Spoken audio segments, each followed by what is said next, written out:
Welcome to the All Things Nintendo podcast. I'm Brian Shea from Game Informer, and this is a weekly podcast to discuss all the biggest news and games from the world of Nintendo.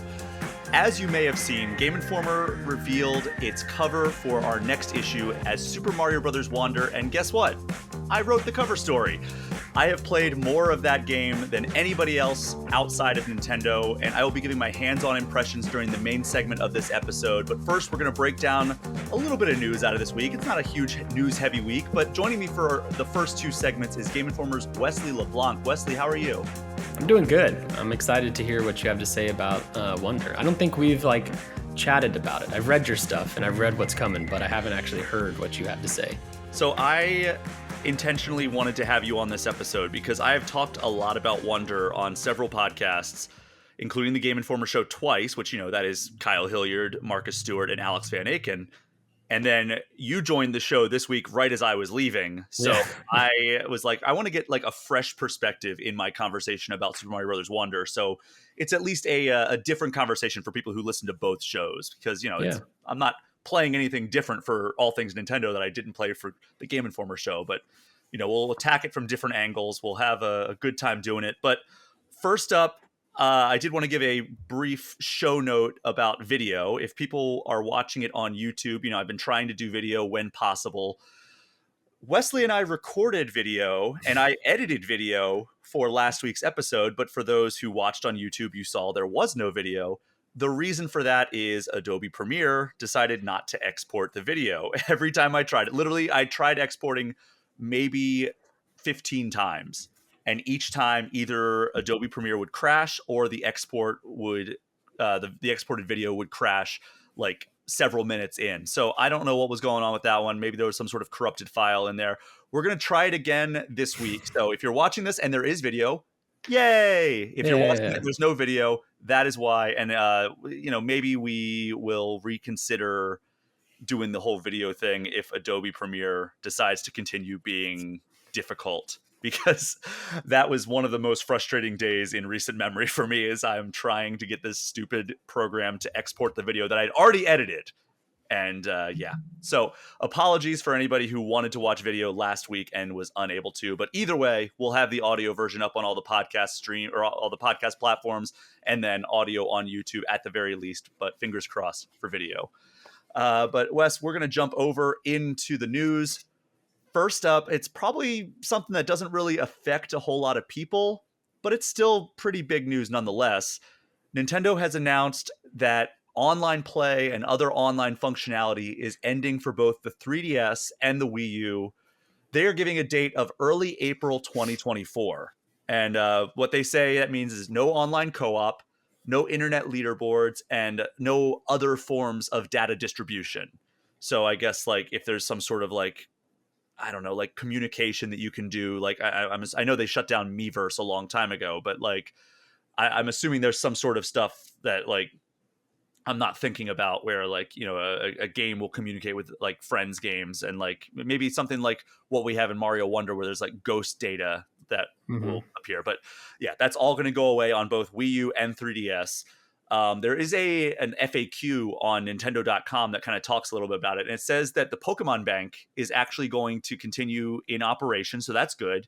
That actually turned free a couple years ago, if you remember. It used to be a subscription service. But then when they did Pokemon Home on Switch, I think they made the Pokemon Bank free. So that's a big deal for people who played a lot of their Pokemon games on 3DS over the lifespan of that system. That'll allow you to still transfer your Pokemon forward into the new games.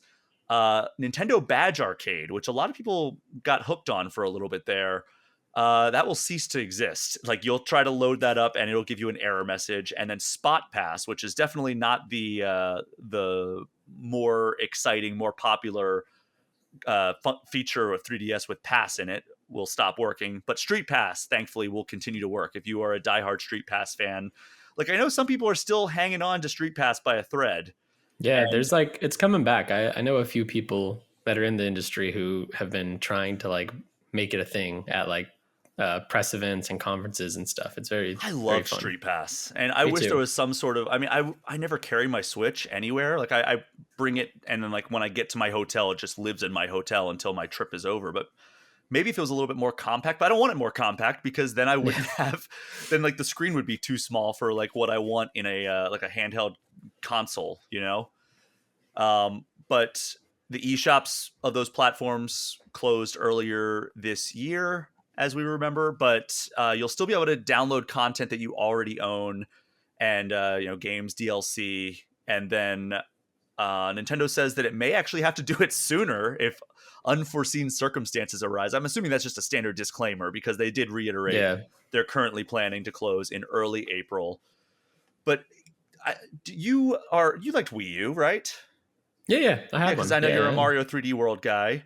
Yeah. Yeah. Are there any games that you would really want to fire up again before this kind of like online apocalypse occurs for these systems? Probably Super Smash Bros. For Wii U. Really? That's I really enjoyed that game, and that was like the one that me and all my friends got back into, and like we would play on the weekends until 2 or 3 a.m. in the morning. Like it was like our game, and we did that for a little bit with Ultimate, but it didn't really stick the same way. I think just because we're older now and we have like busier lives. And then probably Splatoon. That was the one that came up for me in my Yeah, head. just because again, same reason. I have very fond memories of Splatoon, and 2 and 3 didn't stick with me the same way one did. Not sure why. I do think that like 3 and 2 are probably better games, but I don't know, the experience of like, wow, this is a new IP from Nintendo, and it's like a shooter, and it's strange and weird, and uses gyro, like very cool. So probably that. But yeah, it kind of sucks that this just you can't play these games anymore in that way. Especially like Splatoon is basically useless at that point. You can do After single this, player, but I don't even know if you can access the Inkopolis Plaza without an that's what. internet Yeah, connection. exactly. Yeah. Like, how does that work? Which sucks because I loved that first game single player. Yeah. Yeah, original Splatoon is the only one I can really think of. I think the vibes of that game are incredible, even as like the gameplay was improved Hmm. in 2 and 3. Smash on Wii U, I feel like was completely just overshadowed by Ultimate. Like once Ultimate came out, like I could still see the value in going back to like Melee or like Smash 64 for the sake of Yeah. like historical curiosity. And I know that a lot of people still kind of maintain that Melee is the better Smash Brothers game.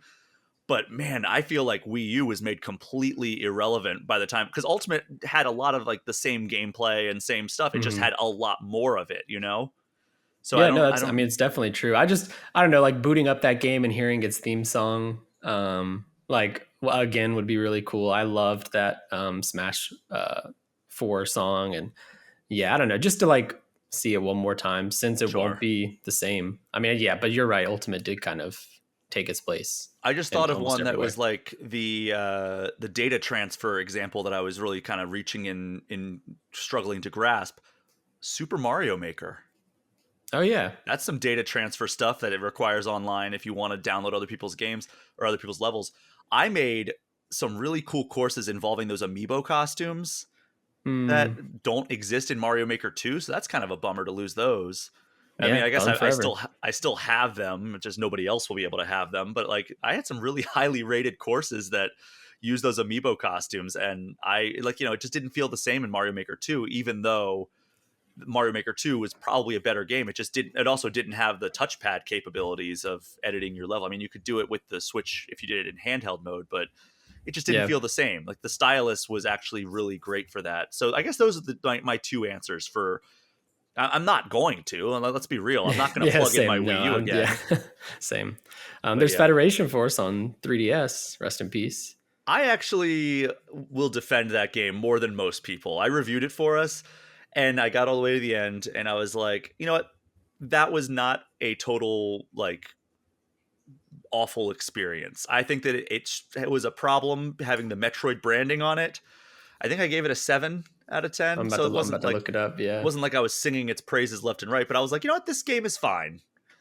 And everybody wanted to jump all over it, and like, because yeah, I understand why, but yeah, 975. I Wow, you did loved not it. give it a 9.75. I think you're It reading was our a Super 7. Mario Yeah. Odyssey review that Ryan did back in 2017. But yeah, so pour one out for the Wii U and 3DS online functionality, ending scheduled for early April, but apparently it may happen earlier if Nintendo so chooses.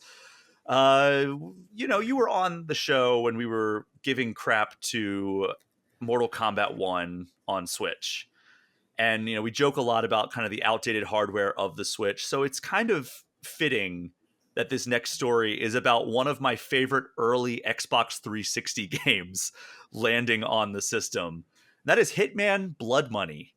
Mm. And this is called Hitman Blood Money Reprisal. It includes the 12 sandbox missions in the original, but also adds new features, which I'm excited about because I loved Hitman Blood Money back in the day. But like, it does feel outdated when you play the current Hitman trilogy and then try to go back to one of those early ones. But yeah, they add instinct mode, which lets you kind of like observe the areas around you. Assassin's Creed Yeah, the style. Assassin's Creed. The ever-present mini-map was one of the big ones. And then it says new gameplay improvements from the later entries in the series. I don't know quite what they're referring to here. So that all Mm. sounds great. Where I'm hesitant, coming to Switch in the winter, but before that, in the fall, it's going to iOS and Android, which has me worried that this is going to be a mobile port they just bring over to Switch. Maybe. I Which mean, here's the thing though. Like, Apple's doing the thing with their phones. They've got. I've been listening to what people have been saying about Resident Evil games on Apple, and like apparently it's might as well be as good as consoles. So perhaps this is like maybe it's a Switch port that's going over to Apple. Maybe we got to flip the way we look at these ports now. I just worry because, I remember when we had like, God, it was like an early port to, I think it was like GTA San Andreas to like Xbox Live Arcade back in the day. Mm, And it was just like literally the mobile version of the game that they made it so it worked with like a gamepad. And it was like, this sucks. But yeah. yeah, phone technology has come a long way. So that is a fair point. I'm not saying like, oh, this is going to be garbage. I'm just saying that made me a little hesitant when I saw that like the 3 platforms listed are 2 phones and the Switch. It's like, Yeah. okay, that might Is be a problem. is Blood Money like a fan favorite or something? I only Oh know yeah. Hitman Oh as yeah. like the World of Assassination trilogy, which is amazing, but I actually had not played anything before that, so I wasn't sure if Blood Money specifically was the one to bring back. I feel like before the World of Assassination trilogy, Blood Money was kind of the fan favorite. Is it how different are those from World of Assassination? You mentioned the 12 sandbox. Is it still just kind of like figuring out a way to kill somebody in a Yeah. big map? Make it look like an accident, do it like kind of more direct. Like I would say that it really established what we know as like the modern Hitman formula, Hmm. at least in my eyes, and it just, got outgunned by modern technology and modern gaming conventions. So if they can adapt certain gameplay conventions that we now are used to, I think this game would be amazing. And, Blood Money was definitely my favorite prior to the World of Assassination trilogy, and I still haven't spent enough time in the World of Assassination trilogy. I feel like I've played the missions in Hitman 1 so many times, and by Hitman 1 Hmm. I mean the one that came out in like 2016 or 2017, whatever that was. But I've played those missions so many times because I always like do like, oh, all the levels are forward compatible with the new level or the new game. I'm just going to play it in that. And then I just fall off before I get to the sequel levels. So I love that first Hitman game in this current trilogy. But Hitman Blood Money, I spent a lot of time in that. I remember when I was a tennis instructor back in college, I would be teaching tennis to people, and then the other instructors, when we had like breaks, we would just be sitting and talking about our time like assassinating people in Hitman Blood Money because it was just That's so much awesome. fun. And then I would go home and play it, and then we'd come back in and talk. It was like such like literal water cooler moments because we were standing around a Yeah. water cooler like drinking water in between our sessions and like and our workout stuff. And yeah, that was so much fun, and I would love to relive it. And there's some cool levels in there. I'm assuming the levels I haven't played Blood Money since probably around that time, so I would imagine the levels are a lot smaller scale than what we have in the World of Assassination trilogy, where some of those levels are just sprawling.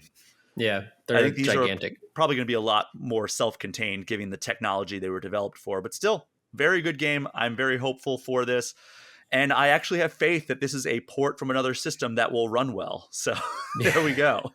We shall see. Wes, this is one that hit this morning before we recorded it. Back in 2020, we got Lego Super Mario. Now we know the next Nintendo collaboration is going to be Lego Animal Crossing. We don't Woo! really know a whole lot about it.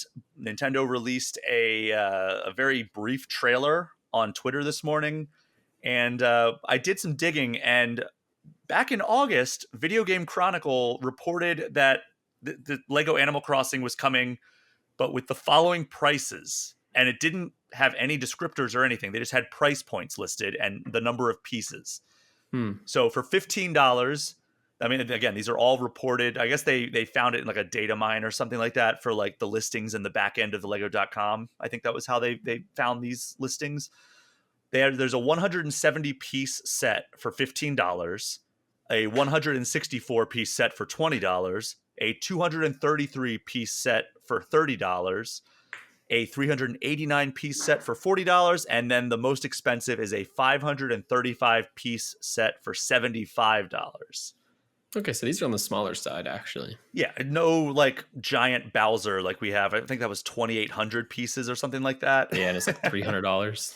It was, yeah, that was a lot. But I would imagine like one of these is like a house. One of these is going to be like A beach or something from New Horizons. yeah, the island, like yeah. like a little like island diorama. One of them's probably like Tom Nook's thing, maybe like his bank, yeah.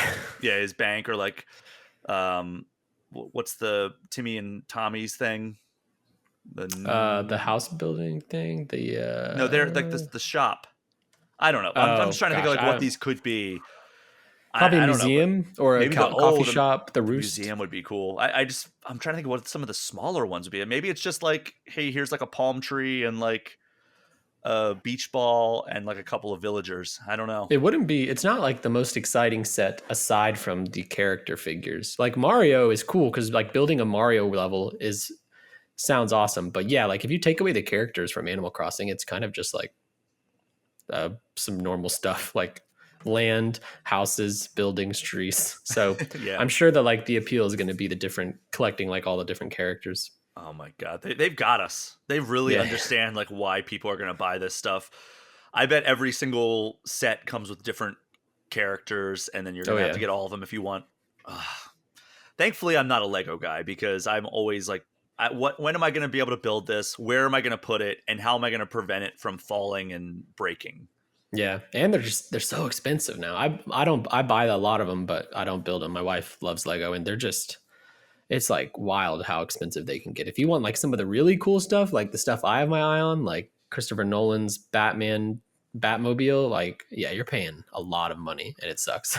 The ones that almost got me were the Mario and the Sonic ones, because those were just ones that, like, as a kid, those were dream Lego sets. Yeah. But now it's just like, I can't be bothered. Yeah. I think they're cool and I'm glad they exist, but there's also way too many things to try to keep up with these days. Yeah. The last piece of information we have from that Video Game Chronicle report, again, this was back in August that they did this report, but they reported that the collection is going to be available March 2024, which we did not get from that trailer. So again, that may have been accurate back when they reported it. It may be still accurate. We don't know. It's pretty crazy. That's 4 years after New Horizons. I wonder if it just takes that long for these collaborations to happen, or if they were just late to it. Because like, imagine if they had this out in 2020, like during the pandemic, the height of the pandemic, or like 2021, even when people were just all over New Horizons. Well, 2020 is when the Mario one came out, so I imagine they prioritized that. Yeah, and like, you know, that was when the Nintendo collaboration really started. Is there another Nintendo franchise that you would want to see? I mean, Zelda is the one that immediately comes to mind. Yeah, like Zelda would be, especially with Ultra Hand. Yeah, oh, that'd dude. Be sick. They could do. I mean, you can make Zelda sets for years, just all the different games. 1 year, like do a different game a year, and you're set for like. Oh my god, 15 that might years. be the one that gets me. That yeah. Oh my god, yeah. If you had to pick one Zelda game that they do a set on, what would it be? Would you want like some classic Zelda or like this new Breath of the Wild, Tears of the Kingdom? The natural fit is Tears of the Kingdom, just because Ultra Hand is literally building stuff in the game. But probably Ocarina of Time.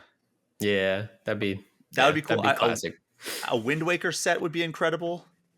Yeah, build like a little ocean. I don't know how that would work. Fortress, and that has one of the coolest Hyrule castles, so I wouldn't hate that.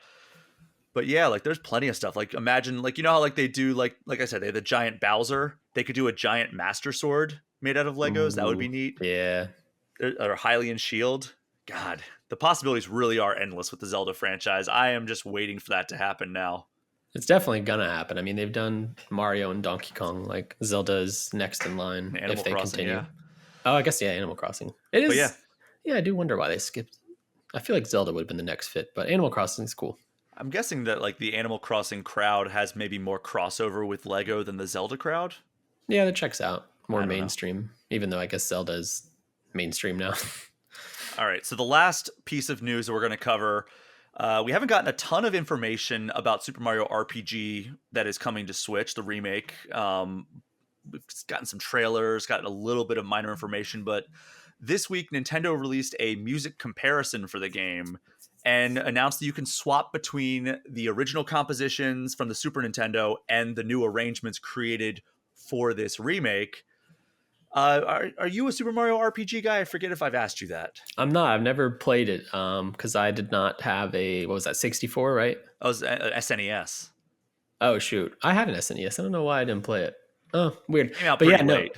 Yeah, I haven't played it, but I'm very excited to. It looks awesome, and I've heard great things.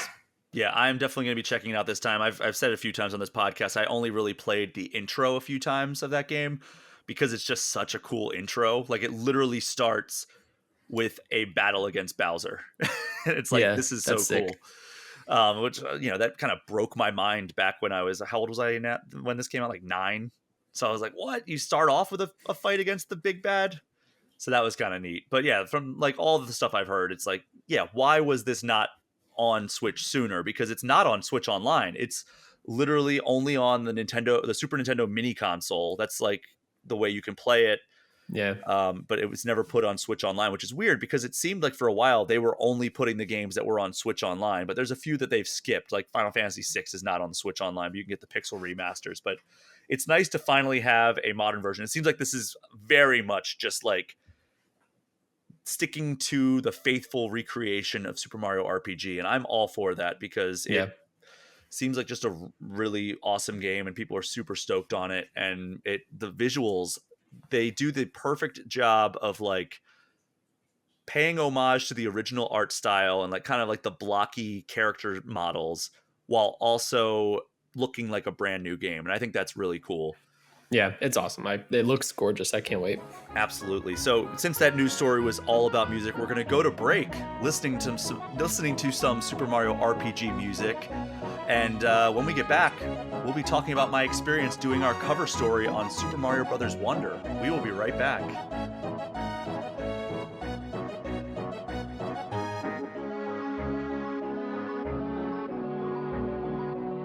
Earlier this week, we revealed that our latest cover story is Super Mario Bros. Wonder. This is the first time we've had a Mario game on the cover since the last 2D Mario game, New Super Mario Bros. U, back when the Wii U launched. Even then, though, it was more of like a Wii U launch issue featuring New Super Mario Bros. U than an actual New Super Mario Bros. U cover.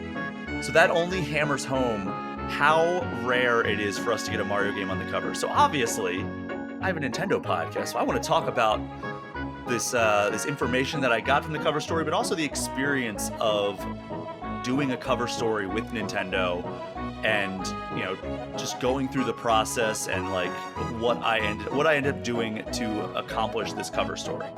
So, Wes, you've had a chance to check out some of the coverage of Super Mario Bros. Wonder, both my original hands-on impressions back when I went to like a media-wide event. But what is your hype level? We're 2 weeks out from Super Mario Brothers Wonder. Before we have this conversation, like, how much are you looking forward to this game? I'm very, very, very excited.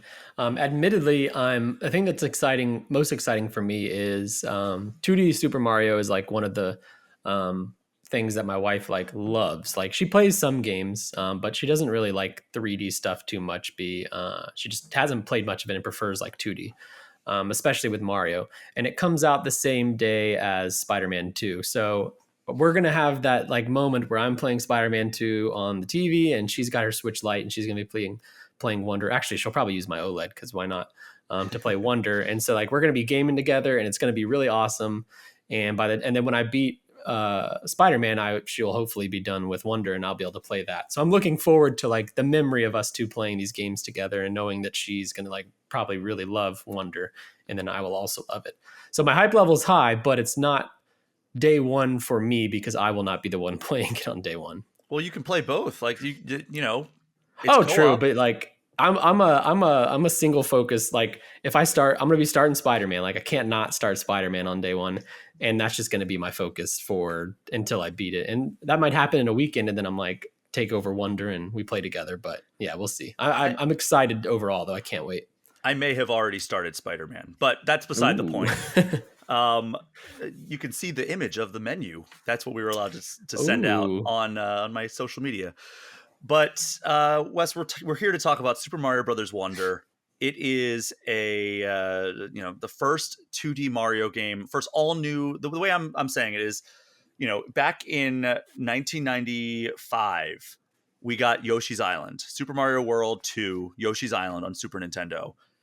After that, it was all 3D, right? Like that yeah, a year later was when we got Super Mario 64. And then it was really just off to the races. 2002 was Super Mario Sunshine, and then we were off to the Wii, which had Galaxy and Galaxy 2. And in that interim, though, 2006, it seemed like we were just never going to get a 2D Mario game again. It was like, okay, well, gaming is 3D now, so that's what Mario is going to be. And then they surprised us with a game called New Super Mario Brothers on the Nintendo DS, which was very interesting because yeah, everybody looks at the Wii as like, oh my God, the Wii was a phenomenon. And it was. It was a huge success. But prior to the Switch, it was Nintendo's highest selling home console. It sold like 101 million units, which is absurd. But the DS just destroyed the Wii in terms of popularity. It's the second highest selling gaming system of all time, only behind the PS2 by like, I think it's like a million units. It like mm, fell short of the PS2, which is wild to think about when you look at like how big the PS2 was. But that was where we got the 2D revival for the Mario series after an 11-year absence from 95 to 2006. And that felt like an eternity. So much so that people were just like, I don't think we're ever getting another 2D Mario game again. And then, yeah. we got that in 2006. We got New Super Mario Brothers Wii, finally a home console game in 2009. And then in 2012, we got two New Super Mario Brothers games. We got New Super Mario Brothers 2 on 3DS and New Super Mario Brothers U on Wii U. And it's like, oh, wow, we just have a lot of 2D Mario now. And of course, we were still getting 3D Mario. I mentioned Super Mario 3D World. We obviously got Super Mario Odyssey the first year of the Switch's lifespan. And then in 2019, we got New Super Mario Brothers U Deluxe, but that wasn't an all new 2D game on a console, right? That was just an upgraded port of the Wii or the Wii U version. We did get like Mario Run, and we got Mario Maker and Mario Maker 2, but I don't really think those count as like, mainline all new home console 2D games. If you take that qualifier where it's got to be a 2D game, it's got to be for a home console, and it's got to be all new, it's not like just like a remake or a port, it has still been the same 11-year gap between New Super Mario Brothers U on Wii U and Super Mario Brothers Wonder coming to Switch in 2 weeks. And when I That's wild. figured that out while I was writing this cover story, I was like, oh my gosh, that is wild to think, because it doesn't feel like 2D Mario has been gone all that long, because we've gotten Mario Run, because Mario Maker kind of satisfied us a little bit on that end, but that's not like a Nintendo created game that was like, here, do it yourself. We're not doing it. We're making Yeah, Mario Odyssey. And so when I discovered that, I was like, wow, this is like a giant gap between all new 2D console platformers in the franchise. And I also looked at, what the evolution was and what the inspiration was. And in talking to Takashi Tezuka, who, he's been with Nintendo since 1984, literally working with the Super Mario series since the very first entry alongside wild. Shigeru Miyamoto. It's like how he's been with Nintendo almost 40 years. Like, I can't wrap my brain around that. I'm coming up on 9 years with Game Informer, and that feels like an eternity I sometimes. mean, was it last week that we talked about the Nintendo's retention? Like people just stay at Nintendo. Yeah, and they're not typically laid off from what I see either. So it's Yeah, like that's what you get from that, right? Like you get the quality, the continued quality when you have these amazing employees like Shigeru Miyamoto, like Takashi Tezuka, like Eiji Aonuma, and even the director of Super Mario Brothers Wonder, Shiru Mori. He has been with Nintendo since the late 90s. I think 99 was when he joined. And his credits, I mean, so you look at like Takashi Tezuka, his credits are just maybe even more impressive than Shigeru Miyamoto's. The director of Super Mario World, the director of Super Mario World 2, the director of Legend of Zelda: A Link to the Past, Yeah, director that's of good. Link's Awakening. Like, how do you, like, I can't wrap my brain around that either. Of like, Yeah, that's how are wild. you like the director of just banger after banger during that? And then after that, he kind of like became more in the producer role. But yeah, that's just wild. And then, you know, he's kind of become like the series producer of the Mario franchise at this point, and then other people have taken over like directorial duties. But he's kind of like the overseer of that franchise. It feels like, just like Eiji Aonuma has kind of become the producer of the Zelda series. And I asked Takashi Tezuka, like, why do you think that franchises like Super Mario Brothers and The Legend of Zelda are just, you know, they were so revolutionary when they first came out, and they're still putting out like, just, they're still industry leaders in their genres. Whenever it comes out, it's a big deal. It's always like a baseline level of expectation that is higher than almost any other franchise. Why do you think that is? And his answer was, because there's people who have been here for so long working on the series, they understand the series, and they also don't ignore the things that younger developers bring to the table. And that was a big part of Super Mario Brothers Wonder, was they had a lot of younger developers they brought in. And like Takashi Tezuka was like, you know, I've been making Mario games for so long that I wanted to get some fresh perspectives and like hear out some new perspectives about like what a game in this era should be like.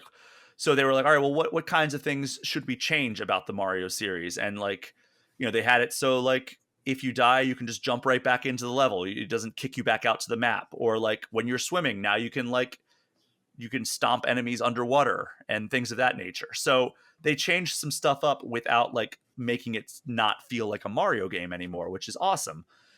But also they were experimenting. So like Shiru Mori, he was thinking about like looking back at the original Super Mario Brothers, and he was like, all right, what made that original Super Mario Brothers game so amazing? And again, he did not work on that. He joined Nintendo like a decade and a half after that game came out, but he was still able to look back at it, and as a player, as a fan, as now a developer at Nintendo for more than 2 decades, almost coming up on two and a half decades, which is so weird to think like, oh, he joined in 1999. He's one of the new guys at Nintendo. Yeah, It's like he's that's been there wild. for a quarter of a century. And It's wild. Is how I imagine. So he must be probably what, in his like 40s or 50s. I'm not sure.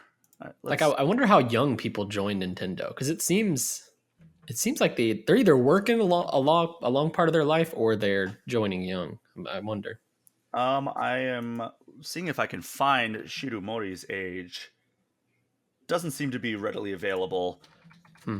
Let's see what Takashi Tezuka. I know he has a Wikipedia page. Takashi Tezuka is 62, Okay, so which he joined right out of college, basically, because you know he's yeah, been there for yeah. 40 years, so he must have joined when he was about 22. I wonder if it was just like a lot easier back then to join that early too, because it's like now, like joining Nintendo is probably like your dream that you shoot for when you're learning game development, and you're like, man, Oh, I'd love to work for them one day. Back then, he was just like, here's my degree I just got. Can I come work for you? And they're like, yeah, sure. So fun.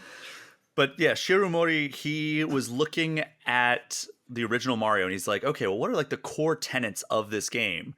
And one of them that he came to was it was filled with secrets and mysteries. That was the thing that like he was like, I want to make a new game, new 2D game that is filled with secrets and mysteries the way that the original Super Mario Brothers was filled with secrets and mysteries. Now we all take it for granted in 2023 that like, oh, there's a pipe, I'll go down there and there'll be a new area probably. But like back in 1985, that was not something that was like commonplace. Or like, oh, I'll jump up and I'll hit this block and it may be a vinyl spawn and it'll go up in the air and there'll be like an area up in the clouds that I can go to. So he was wanting to capture that essence in a The new, wonder, if you will. that sense of wonder. And basically his original idea was like, oh, well, what we'll do is there'll be an item that you grab and that'll warp you to a new area, and then there'll be something to do there, and then you'll warp back to the area you were just in. And he asked Takashi Tezuka, like, what do you think of this idea? And he's like, I like where you're going, but if you're just warping to a new area, how is that different from like getting in a pipe? Yeah. And it's like, you should transform the area that you're currently in, and that'll make it feel different. So that's how the wonder effects came into play, which the wonder seed or wonder flowers are the item that you get. And when you get it, everything in the level basically just turns bonkers. Like there's one where like the pipes start going up and down, and there's a pipe that's like inchworming across. That was one of the first ideas they came up with, was like, what if there was a pipe that moved like an inchworm? That's awesome. They were just like, what if Mario did a drug, and then It really does feel that way. So that was like kind of the genesis of this idea. And so they actually went back and they like got all of the developers on the team to just think about like just off the wall ideas for ways they could transform the area of a level, because like they were like, oh, we got some, let's do it in a select few levels. And Shiromori went to like Takashi Tezuka, was like, yeah, we're going to do it in like X number of levels. He didn't tell me like how many levels originally going to be, but it was only going to be a small percentage of levels. And Takashi Tezuka was like, so you really want to make a game filled with secrets and mysteries, right? And he was like, yeah. And he's like, well, then it's got to be in every main level. And he's like, wait, so that means that like we have to develop these levels, and if you get the Wonder Flower, it has a different effect. But not only that, but the rest of the level still has to be fun and playable if you choose not to get the Wonder Flower, because like it's an optional thing that you can get. And is the Wonder Flower permanent for the rest of the level, or is it like No. on the time? Okay. So some of them have a timer, but really the goal of getting the Wonder Flower is to get the Wonder Seed. And the Wonder Seed is like the main collectible of this game, from what I understand. And when you grab it, it ends the Wonder effect immediately. And then you just play the rest of the level. So that's the goal of getting the Wonder Flower. Is, from what I can tell, the main goal is getting the Wonder Seed. And that ends up being the main collectible. And it seems like there's some stuff gated behind, like a certain number of Wonder Seeds that you collect. So yeah, that ends up being the main thing behind Super Mario Brothers Wonder, like the main differentiating factor. But yeah, so Shiromori was like, all right, well, I have to come up with ideas for levels that have like, they're fun to play, whether you get the Wonder Seed or Wonder Flower or not. So he was like, I went back to him. I was like, hey, this is what this means. If we're going to do this, like, there's got to be like basically 2 level designs for every level that we make, because it's got to be cool if you get the Wonder Flower. It's got to be cool if you don't get the Wonder Flower. That's a lot of work. Are we really going to do this? And Takashi Tezuka was like, yes, we need to do this. And he's like, all right, let's do it. So they went to all of their developers and were like, well, let's come up with some ideas. And they said they may have had a couple thousand ideas for like wonder effects. That's and they wild. chiseled that down. I asked him how many, like what percentage of ideas made it into the game. And he was like, maybe like 10%. And then he was like, wait a sec. Like, now that I'm thinking about it, it may have been closer to like 1% of the ideas made it into the game. That's wild. That's so fascinating. It is. And they ended up, pulling a lot from younger developers who have just started at Nintendo. It's like, yeah, they're gamers. They grew up playing video games. A lot of them are like diehard Mario fans. Like they know what a good Mario game is. So we actually had them come up with a lot of the ideas for like design and everything, and like how this game should work, just from their perspective as like people who have been lifelong gamers. And like, when Takashi Tezuka joined Nintendo, there was not a whole lot of gaming to be had, right? Like, Yeah. He joined before Super Mario Brothers came out, which, it was a completely different world in that industry at that point. Atari was obviously making big moves, and there were a lot of things in the arcades, but yeah, Nintendo revolutionized gaming. So like, Takashi Tezuka had 2 decades of life before like he really saw Nintendo come into prominence as a video game developer. So these other people, they were raised on probably something like the Nintendo 64 or even the GameCube. So they have a different idea of what a Mario game could be. And so they relied heavily on that. And Tezuka was like, yeah, we never like ignore the stuff that our younger developers bring to us. So we don't think like, oh, we've been doing this for 40 years. We know what we're talking about. Like, you can just do what we tell you. He's like, no, we always listen to people and hear them out and give their idea like the proper audience, and then make a decision from there. And like he said, that's why this game is so creative. And, you know, Mori told me that the original Mario Brothers was the main inspiration for coming up with like secrets and mysteries. But the more I've played it, because I talked to them a lot about the legacy of the new Super Mario Brothers series leading into Super Mario Brothers Wonder. And they were like, yeah, though the idea behind Super Mario Brothers or New Super Mario Brothers was we want to kind of recreate or recapture the gameplay experience of the original Super Mario Brothers, but in a modern setting. And I think they accomplished that, right? Like the New Super Mario Brothers series, it was a very good franchise that ended up feeling a little bit samey by the end of it, but it was always a solid game that came out of whatever they brought to the table. And it did feel like a modernized formula of the original Super Mario Brothers. You know, they were a lot of extra power-ups and everything, obviously, but like at its core, it felt that way. This one, to me, this is not them saying it, this is me saying it. This one, to me, feels like it's Super Mario World modernized in terms of like the level of creativity. Some of the levels have multiple exits. There's just a sense of discovery, a sense of just like kind of they're really flexing their creative muscles the way that they did in Super Mario World. Because remember, Super Mario World really took a lot of the stuff that Super Mario Brothers 3 accomplished into like various new directions, and like they really started getting creative with some of their level design and some of their storytelling. That's how Wonder feels to me. It feels, and I'm happy about that because I love Super Mario World. So to have Super Mario Brothers Wonder feel like kind of the spiritual successor to that game in the way that New Super Mario Brothers felt like the spiritual successor of the original Super Mario Brothers, that's what gets me most excited, I think.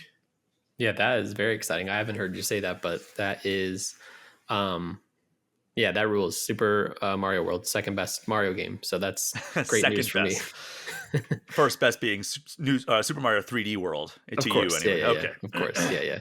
To most smart people, yeah. Hey, I love Super Mario 3D World, but I disagree with you there. But yeah, so I played 3 exclusive levels. I've played probably 2.5 hours of Super Mario Brothers Wonder. I did an hour-long gameplay session, 45 minutes to an hour gameplay session in New York with, you know, some other media members and playing co-op and all this other stuff. That was so much fun. I already talked about that on this show.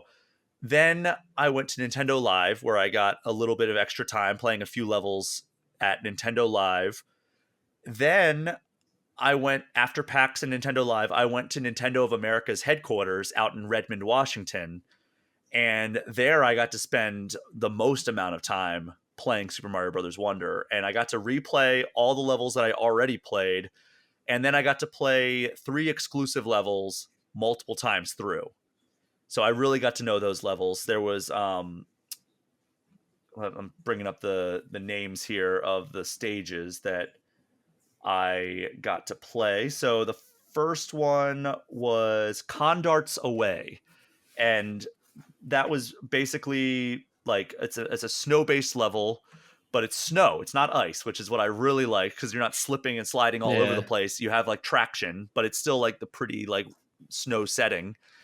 And condarts are basically these birds that just hover, and then when you come near them, they will just dart forward like a dart. So, you know, condor and dart, they're very good with wordplay over at Nintendo. As in case, like, I mean, I guess that's Pokemon Company more so, but Pokemon is also very good with wordplay, especially when they have to localize all these things. Like, it's not like some of these don't make sense in other languages, I would imagine. So they would have to localize a lot of these for other people. But yeah, Condarts Away, very fun. I also really loved the zip tracks, they're called. And those are the ones that you may have seen in the direct, where it's like rails and like Mario's like grinding on it. And then like if you come at it from above, you're grinding on it almost like a Sonic level. And then if you jump up and come at it from below, it's like a zip line. So like Hmm. you're hanging on to it, and basically you have to like dodge enemies and collect as many coins in that sequence. Very fast paced sequence. And then the wonder effect in that level, this was the top down effect. Yeah, I'm just like looking at my notes here. Yeah, so it shifts the perspective to be top down, and you're walking through. You can't really jump or anything, so you're just avoiding enemies. And it was very jarring to shift it to a top down perspective, and you're avoiding enemies, collecting flower coins. And for some reason, the flower coins, which are the purple coins that you collect throughout the levels, and it ends up being like the main currency in the game. Like you can go to the shop and buy stuff. It ends up they start like running away from you almost in this top down Well, that's perspective. awesome. It's very weird, but I liked that a lot. And then also the con dart, something I didn't mention, is that you can actually try to lure them to break bricks for you, and that'll open up new Hmm. paths. So that was the first level I played. The second level I played was Where the Roombas Rule. And Roombas are like these like sentient boulders that will roll towards you, and you know they're you can defeat them. They're not like the bull rushes in the first hands-on preview that I did. These were actually defeatable. The wonder effect for this was fun. So you actually grab you turn into Spike Ball Mario, and literally you're just a ball. You're a giant ball with spikes, and it just puts you through like an obstacle course, and you're like going off ramps and stuff like that, taking out enemies. There's bowling pin effects when you hit them. So Oh yeah, I've seen it. They shown that that in the direct then, they've right? shown that. Yeah, that Yeah. was so much fun. The sense of momentum is good on that, and it's just such a cool like power fantasy of just like, all right, these enemies are in my way. They are just Troll getting right through. bowled over, Yeah. literally. And that was probably my favorite wonder effect in my session that I played. And that level also has topple rocks, which are these like tall yellow pillars, and you can push them over and like have them land on stuff and like have like domino effects. So like there's like 5 topple rocks in a row. You can knock one Yeah. over and it knocks the rest of them over. But they also play with that a little bit creatively, in that it has it so that sometimes it'll be blocking a path that you want to get into like a pipe, and like there's like a ledge right here that like makes it so it's stuck in place. You have to come at it from another angle to knock it over to get into the pipe. So they play with it a little bit there. That was a really great level. The most difficult level that I played is called Countdown to Drop Down. And drop down countdown lifts are what they're called in the level. They're like these platforms. They have little numbers on the middle, and they will have a number. And every time you land on it, the number depletes. And if it reaches 0, it lets you fall through. So you have to be very conscious of how many times you're jumping on the thing. But it's not just when you jump, it's when your co-op partners jump. So if you're playing co-op, it's really difficult to like get to the end of this level. But also at a certain point, when you're going through like a moving drop down countdown lift, they have Lakitu come by and he starts throwing No. spinies on. So every time a spiny lands, so you're trying to like defeat them before. The tactic that I found was like you want to jump up and try to knock out Lakitu and then use his cloud to just pass over a lot of it. So that was Oh, the way I okay. Yeah, handled yeah. that. And then also like if there's no Lakitu, then your co-op partners can keep going without having to worry about spinies. But if you do jump off, like if the lift is going under like another like more solid platform, you can jump off and the number will actually come back after a certain period of nobody being on it. Okay. So yeah, and they're always like trying to tempt you to jump. There's like, there's like a power up above you and you can get that, but it'll take one of your lift Jumps, but yeah. counts. And then same thing, like, oh, there's some flower coins over here. You could jump and use one of your landings on it, but is it worth it? So it's like this is risk reward. So that was really great. The wonder effect of that one it's weird because that was the most difficult level that I played in my entire session. But the wonder effect, while fun, was probably the most straightforward of all the wonder effects. Basically, like it just transformed into me doing like a free fall. Like literally Mario is skydiving. His arms are straight out like he's Okay. skydiving. Yeah, And yeah. you're just falling and chasing the wonder seed and you're getting to the bottom and stars are coming on the side. So you have to like get the stars and that'll extend your time, but also makes you invincible to these like purple cloud guys that are coming across called Smolgrins. And those are those just enemies that are shaped like smog essentially. Yeah. and but it makes you invincible if you have the star. So that was how that hands-on session, the exclusive stuff that I played out. I didn't want to give too many details for fear of spoilers. I know people like to discover stuff themselves, but I did want to give my hands-on impressions of those levels that people have seen in the direct, but have not played through all the way like I have.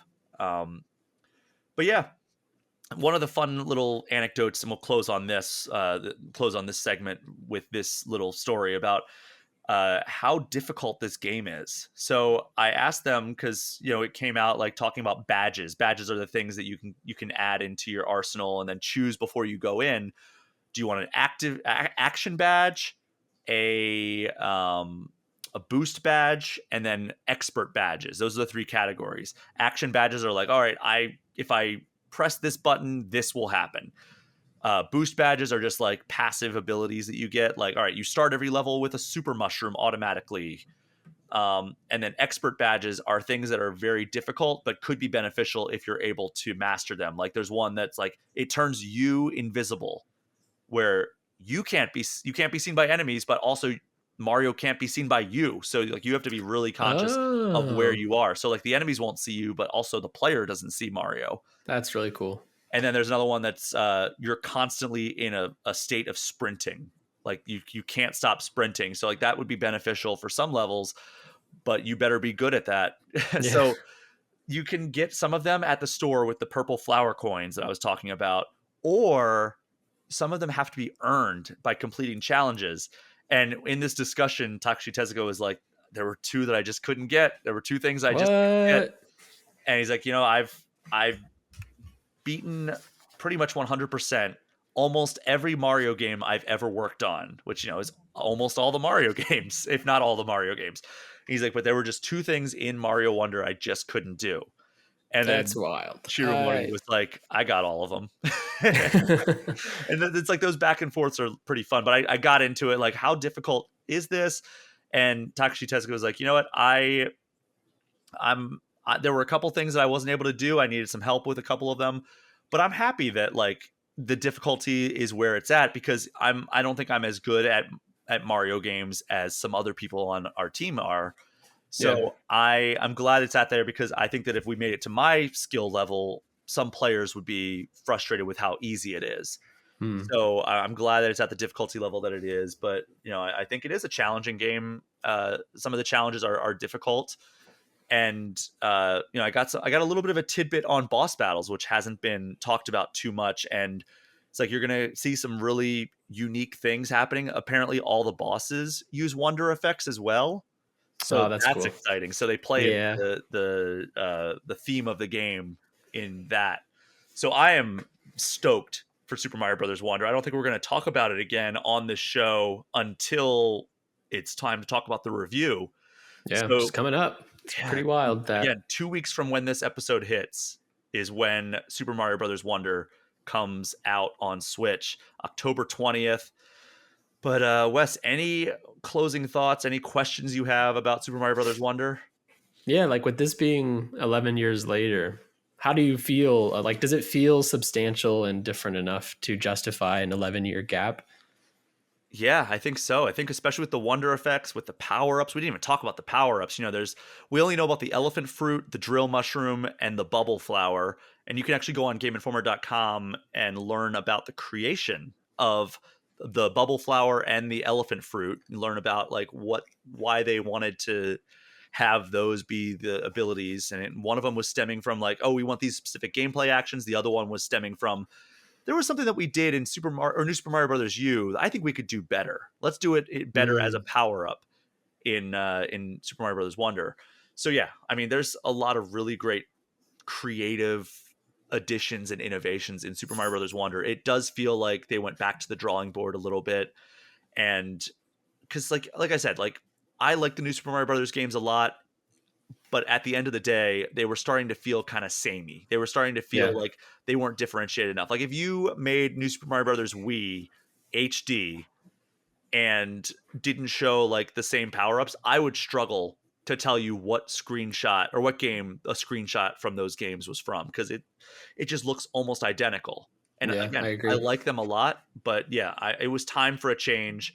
I'm glad that they're going this route. And yeah, it's Super Mario Brothers Wonder. Every time I play it, it's more exciting for me.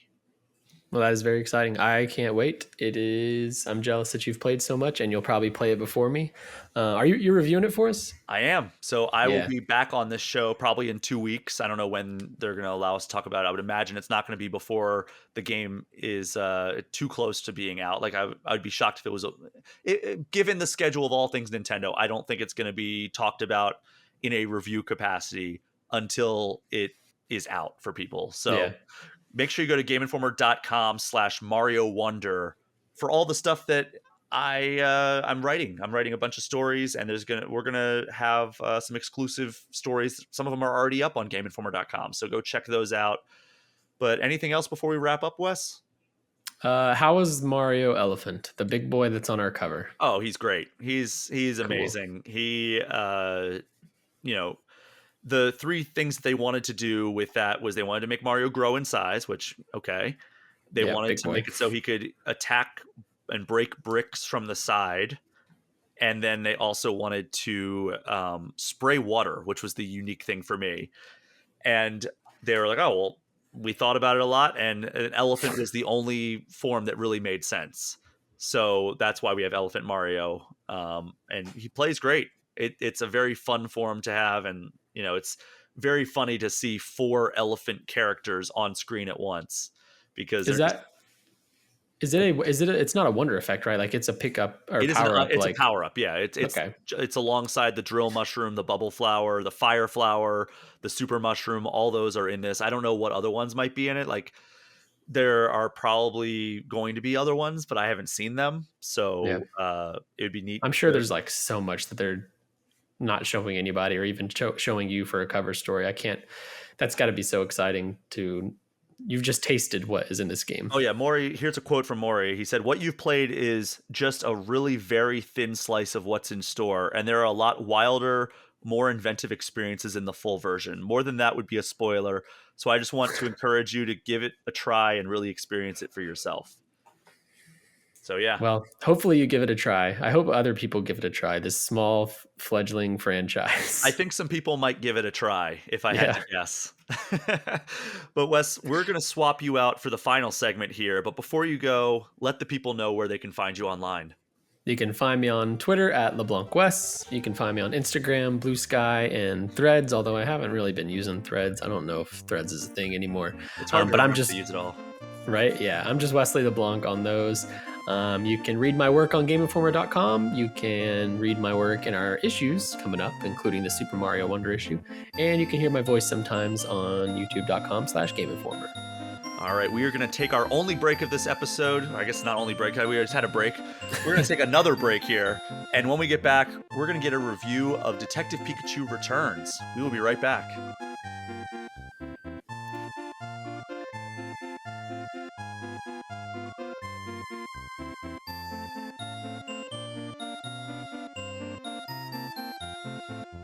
We are back, and I want to wrap up this week's episode talking about the latest Pokemon game to hit the Switch.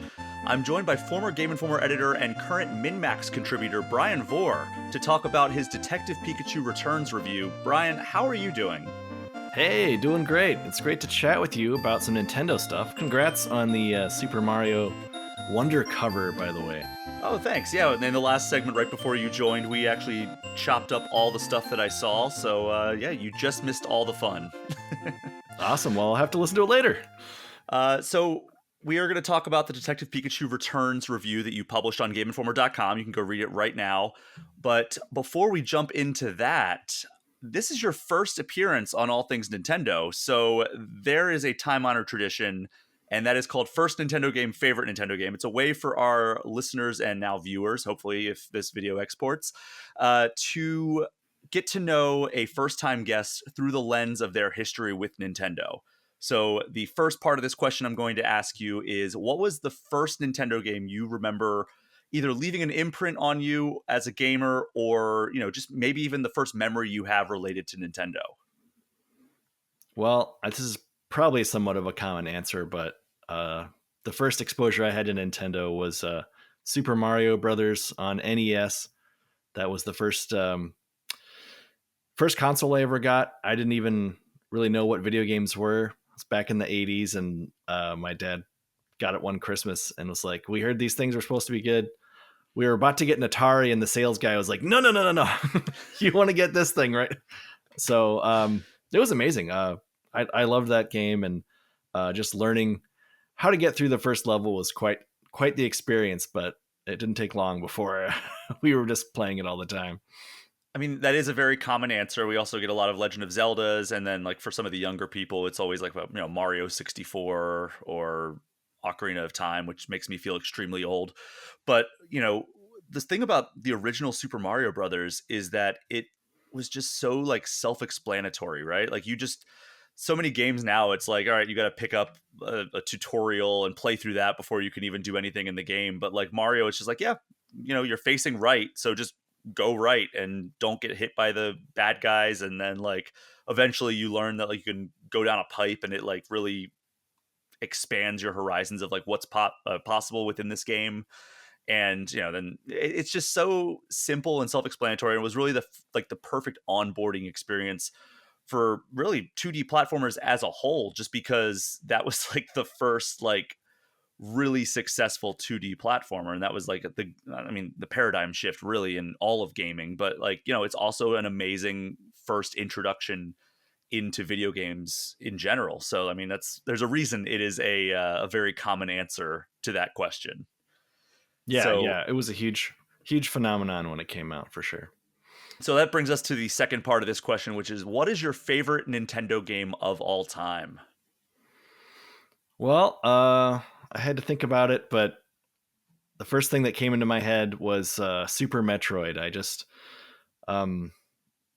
love the kind of the dark tone and the exploration aspect, and of course, kind of the first invention of that map, and building so much on what the first two Metroid games did, and kind of really perfecting it and honing it. It's one of those games where I just couldn't help but just beat over and over again, and like open up new save files, and then if I filled up all the save slots, I would delete one and start another one over again. It was like that in Super Mario World. I would just do that all the time. But yeah, I just I can't imagine myself like replaying another game that much. So it was a lot of fun, and it was great to see Metroid Dread come back in the last year or two. I can't remember how long it's been now, but that was a lot of fun to be able to play a new kind of 2D style Metroid game. Yeah, do you have a what was your overall opinion of Metroid Dread, as like we finally got like the much requested 2D return for that series? I thought it was fun to see that new take. I'm assuming there was some controversy around having to stealth and kind of watch out for a lot of these nasty creatures, right? And it was definitely very challenging, but I think it struck a right balance of exploration, stepping forward in the graphical department, having fun kind of stuff take place in the background, and a lot of cool different environments. I mean, it's going to be hard for it to ever top, Super Metroid for me, but I really had a fun time with it. So did you ever play Metroid Fusion on Game Boy Advance? I did. Yes, that was what I was like holding off on getting a Game Boy Advance at the time. I was like, I'm not going to do it. And then that came out, and I was like, well, I guess I have to do it now. And didn't have a choice. And then I had to get all those stupid accessories because it didn't have a backlight, like the dumb magnifying glass and a crappy little light that's shown on it. And, it had great battery life, but holy cow, just put a backlight in there, man. And they did. I did get the SP eventually, but I never looked back on the old Advance after I got the SP, that's for sure.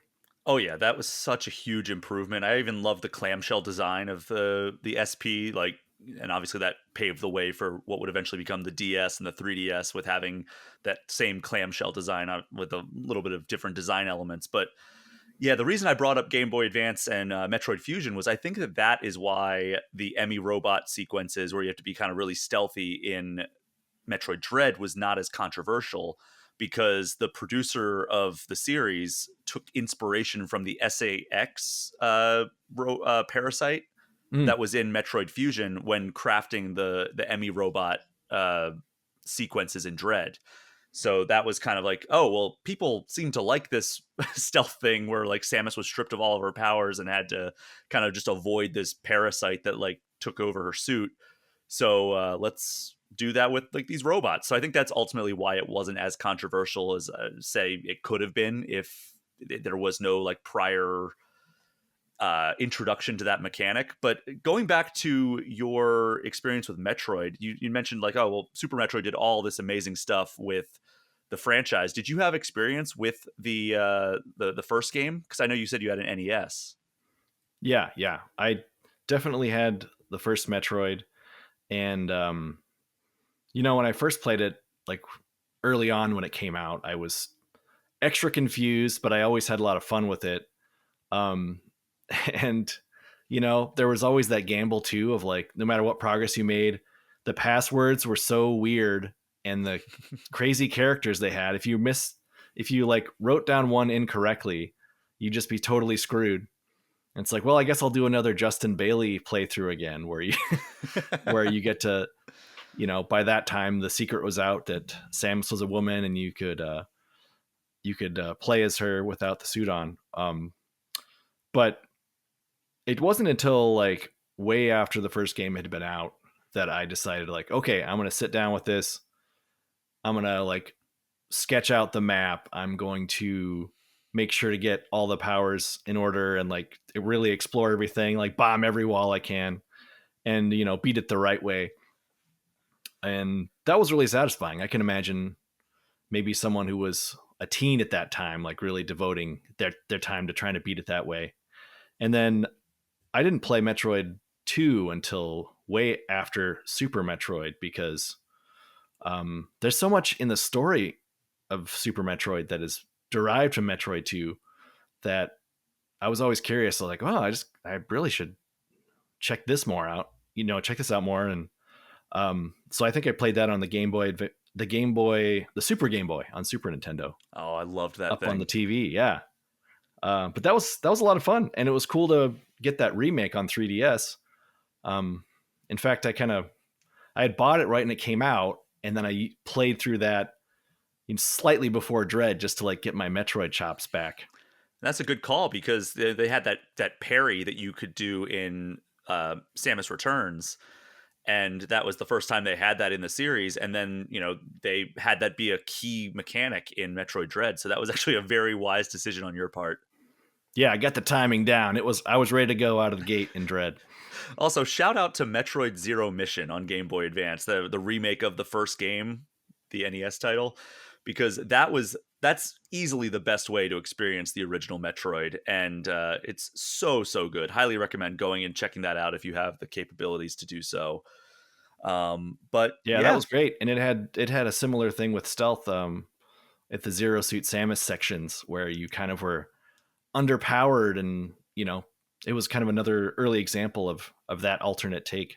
Yeah, a lot of that came into play at the end in like an epilogue where Samus goes on like a space pirate ship and she loses her suit. So that's a very like one of the best remakes I think Nintendo has ever done, and I hope that it comes forward. I don't think it's on Switch Online right now, but I believe Metroid Fusion is, or at least it's announced. I don't know. I haven't checked the Switch Online catalog in a minute, but that's a good rundown of kind of your history with Nintendo. Let's get to the latest game that you have played, Detective Pikachu Returns. How long has it been? 5-6 years since the last one?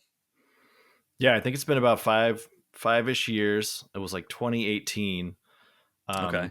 Detective Pikachu came out on 3DS, and it was kind of a weird anomaly because Pokemon is always about usually like a sticking to the formula, catch them all, use your Pokemon, trainers battling. And then this came out, and outside of things, little offshoots here like Pokemon Snap, This was a weird one. It broke kind of the rule of Pokemon like being able to talk. So you had this strange little Pikachu with a detective hat on that sounded like a middle-aged man talking to your kind of straight-laced protagonist, the only one that can understand him. So he kind of translates every Pokemon you see, and they're trying to solve mysteries around town, like why are Pokemon going berserk, which seems to be a kind of a common thread in Pokemon stories, right? Yeah. Ever since that red Gyarados. Yes. And then also the main character's father was missing, so you had that intrigue going as well.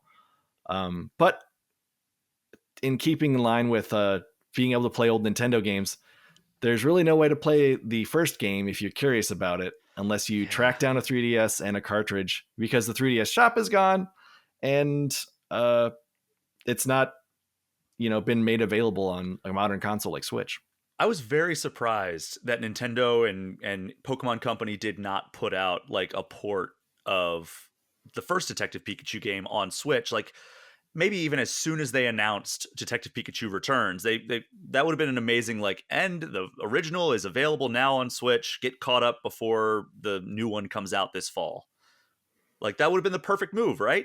But no, it's like, no, actually we're making it so you can't even buy it digitally at the same time. Yeah, even if you happen to have a 3DS sitting around, like there's no way you can even go into the old shop and buy it. So I'm not mistaken, it got announced Pokemon Day this year, right? Or is that, I don't remember, but I feel like that timing lines up. So less than a month after that is when they shut down the 3DS eShop. So it was like you had like a very, very small window. But I guess they did announce it technically that there was a new one coming like back in 2019. And then they just went radio silent. So I think everybody just assumed it was never coming out. But then we got the official reveal, I think, on Pokemon Day back in February of this year. So it's some of the moves that Nintendo makes from a strategic or like release or marketing standpoint just boggles the mind at times. But it seems like you liked this game a good amount, and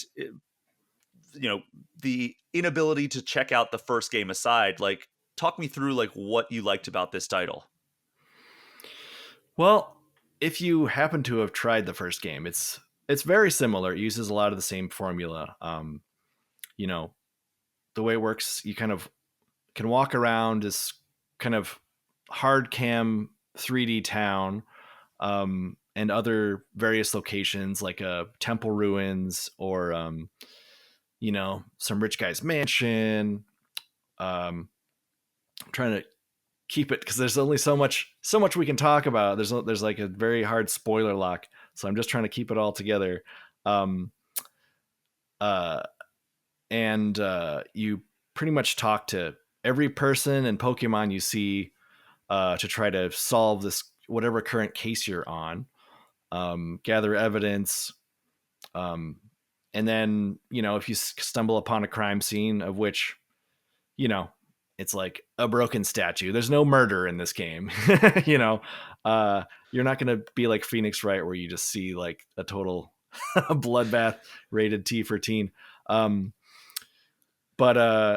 there you kind of forget that it's not gory and gross. Like you just kind of get pulled into the story itself. And what's great about this new one is instead of only reading like text dialogue scrolling across the screen and investigating like a tomato spill or something, they have incorporated something that looks vaguely like blood.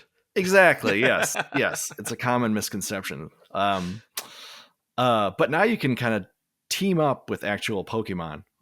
Like, now forgive me if I pronounce these wrong, but is it Growlithe? Growlithe. There you go. Yes. You did it. Growlithe has a very good snout, so they can pick up various scents, so you can kind of track things through town and get the evidence that you need. And is it Demanatran? Oh what is it? God. You're gonna I'm not good at saying this one. Darmit. Oh my God. Now I'm looking it up. I'm actually it's one of those that even when I'm looking at it, I have a hard time pronouncing it. But Well, you guys know what I'm talking about. He's kind of like a Darmanitan, Darmanitan, yes. I'm assuming. He's kind of like a snowman type of guy. Um, but he can punch through, break through like walls and obstacles, and it's kind of like a lot of times it's like a pulled out top down view. Um, and Luxray can kind of see through walls, so they use that as kind of like a stealth mechanic. So you see a guard patrolling back and forth, like, okay, when he's turned away, I can sneak through, get to the other side. If you're busted, they just light you up with a machine gun. No, they just say, hey, who's that? And then you just kind of like pop back like 3 seconds. It's very low consequence. The whole game really doesn't have much stakes at all. Like if you guess the wrong thing, you just put an X's on, and Detective Pikachu is like, I don't think that's right. And it's not like something like a Phoenix Wright where you're gonna see, oh, and then Phoenix Wright's career was ruined forever because of his shameful day in court. And you have to go back like 5 or 10 minutes in the court case. So it's really user friendly. I would say it's more kind of in the visual novel genre, except you can kind of move around, and this new renewed interactivity gives it a little bit of spice. But it's not gonna sizzle your brain with trying to figure out these mysteries. They're very kind of upfront, and it's in a lot of mystery games too. You're like, I thought we all knew this, but like now I guess we have to like hard confirm it to all the characters. But I think if you like Pokemon and maybe you've seen the movie or played the other game and you're curious about it, this is kind of more of the same with just a little bit extra, a little bump to the graphics. I mean, it doesn't look like a 3DS game anymore. So just looks like a PS2 game now. Yeah, I mean, it's that Nintendo like basic cartoon style. It's not gonna hurt the frame rate. It's not gonna be an Elden Ring, but yeah, it's just kind of cartoony, and there's a lot of cutscenes, a lot of voice work, surprising amount. So, but one thing that I really like too, as someone with little patience and who watches YouTube videos at high speed. Oh my God, you do? You're one of those people? Yeah, I love it. Oh, I can't get enough of it. Wait, don't tell me that you listen to podcasts at like 2 times speed. Oh yeah, when I listen to the first part of this podcast, when you're talking about Mario, it's going to be 1.5 at the least. Oh my God. Now, do you listen to any comedy podcasts? Because I feel like I've tried that and it just ruins the timing of any like jokes that are said. Yeah, I listen to Smartless from time to time, and yeah, I don't go as fast on those. But if it's like news and a lot of other stuff, I just like a little zip. It some reason makes me, I know some people they can't follow it along, but for some reason it makes me pay attention more when it's like, oh, if I don't listen hard, I will miss everything that's said. So I do a lot of that. Fair enough. It's not for me, but I appreciate that anybody can do that. Yeah. And that is to say, you have the option, if you're a freak like me, to make everything faster. Like you can have the text just like pop on screen instantly, and you can mash through it, read it as fast as possible. You can, put a dash on one of the triggers so you can zip around town a lot faster. And then you can even fast forward cutscenes. One of the things that was kind of a bummer about that is that it totally mutes. There's subtitles on everything, like hard baked in, but it totally mutes the action. So I don't know. I wouldn't mind hearing like a zippity bippity fast talking and sound effects to go along with it, but you still get to read what's happening. So that was nice. One thing that I liked in the preview build that I played, I guess that was just over a month ago now, was that like it really leaned into kind of like the goofiness of like there's I'm assuming he's a teenager, Tim. He's like a human teenager walking around with this Pikachu who has the personality of a middle-aged man, and like it leans into the goofiness of that premise, but also the premise that it is a Pikachu with a middle-aged man's personality. And then like some of the scenarios that you get put in like require Pikachu. Like you can have Pikachu do like embarrassing stuff. Like there was one that I played that like it's like, how do we want to draw out this Pokemon? And it's like, well, we could stand on a rock, or we could have the Pikachu serenade him and try to see if that draws him out. And then like the song goes on for way too long if you choose that. And it's like it actually like leans into it, like Pikachu's going la la la la, and it's like it plays out the scene instead of him just being like, no, I don't think that's a good idea. Like, does it do that for a lot of stuff where it like just really like embraces the absurdity of everything? Yeah, and it plays up too that he's kind of one of the smaller Pokemon. So when he's interacting with bigger ones, like he'll get tossed around, and if he needs to get up and ride on a bigger one, he always has to ask for help. And he's a fiend for coffee. Like he can't get enough. He's always, whenever you're back at the apartment, because it's a man and a Pokemon bachelor pad. He's always like, oh, we're running out of coffee beans. We got to go get some more at the Hi Hat Cafe. Another funny thing is that this game introduces Tim's mother and sister, and they're in town visiting.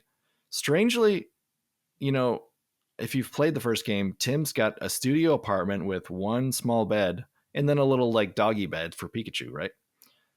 His mom and sister are never not there. So I don't know where they're sleeping, what they're doing when he's not around. Like there's no explanation of whether they have a hotel somewhere, but they're crammed in there somewhere.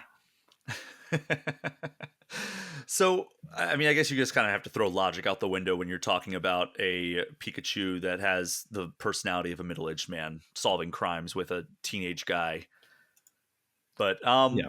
Looking at your review, one of the things that you seem to really not like was the fact that this kind of follows a lot of the same beats as the movie. So I know we don't want to get into spoilers, but talk to me a little bit about that issue that the game seems to run into. Yeah, I don't know. Have you seen the movie? Uh-huh. Yeah, I think a lot of people did, and why wouldn't you if you played in like the first game, or even if you're just a general Pokemon fan? What's strange is that the first game is ends on kind of a cliffhanger. Like they leave the father you're searching for is kind of still out there and unfound. And the movie, he's like, all right, if you haven't seen it, spoiler alert, they find him and things are resolved and explained. And so this second game is in a strange place where they're like, oh man, we're still looking for that dad. And it's like, okay, I guess, yeah, that's where the game left off. But instead of like finding him right away and trying to like move past the story of the movie, it's like, or just go in a very different direction.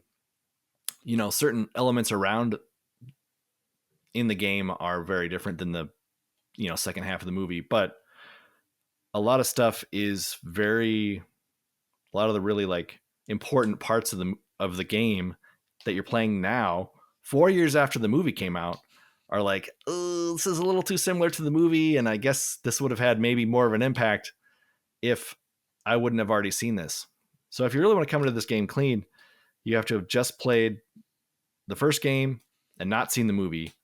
And if you're coming from the movie, you're kind of like, wait, what's this story? Where am I? Like, I'm all kind of jumbled around, like what's going on here. So it's in kind of a weird spot. But it'll be interesting to see. I know there's rumors of and discussion that another movie is coming. So I'm very curious where they're going to go with that movie. And then if there's ever another game, how will that play into each other? I think maybe they probably should have both been even more different, if instead of crossing the streams a little too much and then causing a little bit of confusion, I think.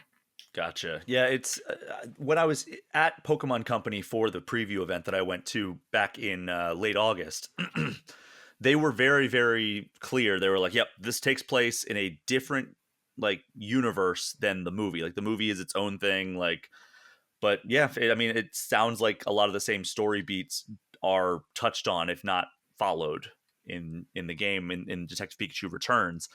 But the good news is that, you know, if you haven't played the first Detective Pikachu on 3DS and you're not going to go out and drop however much money it costs to get the cartridge, since you can't get it digitally anymore, the Pokemon, I forget if it was the Pokemon YouTube channel or Nintendo's YouTube channel, actually has the story so far video that you can go on and watch. Oh, So if nothing else, you can get kind of like the previously on kind of catch up video like under your belt there. So that is my recommendation if you have not played the first game but would like to kind of get a refresher on like what's happening.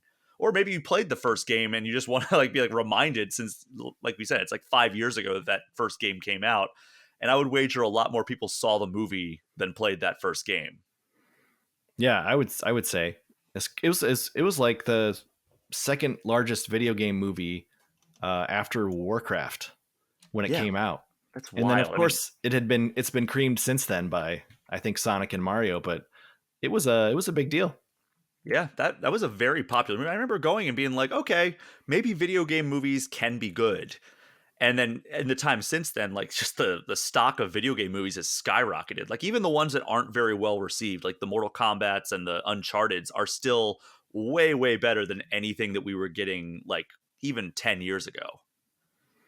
Yeah, it's nice to see some respect, especially, you know, even in TV with the Last of Us HBO show. Oh yeah, unbelievable. I do want to note though that the beginning of this game does have a recap where Pikachu is watching like the first game, some events from the first game on like a little black and white old timey screen in a tiny movie theater. So there is some catch up.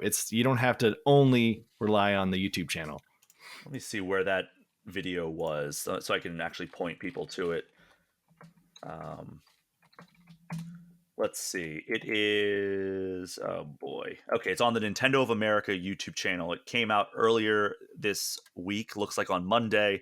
It's called Detective Pikachu Returns, the story so far, just under 2 minutes in length. So it's a very quick catch up, but it sounds like it should suffice, right? Maybe it's even the same video that Detective Pikachu watches at the start of this story. So it might I not would even be wager it's necessary. just the exact clip from the beginning of the game. But you know, that's good. Get it out there. Yeah, why not? But anything else we need to talk about pertaining to your review of Detective Pikachu Returns? Well, I think, I mean, I love playing a little bit of mystery games, and you know, this is definitely not a brain buster, but fun enough along the way. And you know, I wish I could give you the full spoiler rundown. It'd be fun to kind of talk about some of those elements, but it's a good game and worth trying out.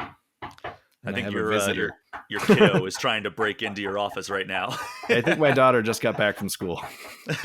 No So worries at all. this is a good time to wrap it up, I suppose. Yeah, so you gave it a 7.25 out of 10. You can read the full review on GameInformer.com. Detective Pikachu Returns is out right now as you're listening to this episode on Nintendo Switch. Bryan, thank you so much for joining me for this final segment of this week's episode. Yeah, thanks for having me. And thank you so much to everyone for listening. Do me a favor, if you haven't already, throw All Things Nintendo a 5-star review, hit that subscribe button, and if you want to get any questions, comments, or feedback in, you can get in touch with me at allthingsnintendo@gameinformer.com. You can also hit me up on Twitter, Instagram, Threads, Blue Sky, wherever, at Bryan P. Shea. And you can also join us on the Game Informer Community Discord, which is a perk for subscribing to our Twitch channel, even just for 1 month. Bryan, let everybody know where they can find you online. Well, I guess generally Bryan_Vore on Twitter, or X is what they call. That's my. We're not acknowledging that name. Public channel, I suppose.